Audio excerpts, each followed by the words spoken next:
ילדים של החיים.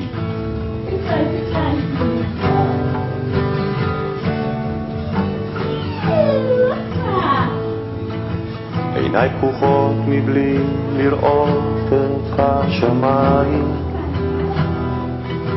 מבלי לראות כחול של ים, ירוק של עץ, מבלי לשמוע מנגינות יפות כמו פעם,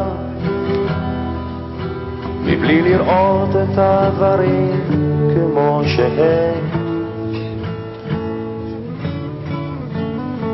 ילדים קטנים, ילדים גדולים, ילדים טובים וילדים רעים. את יודעת אמא, כולנו ילדים של החיים. אני נושם, אני חבוט בזרועות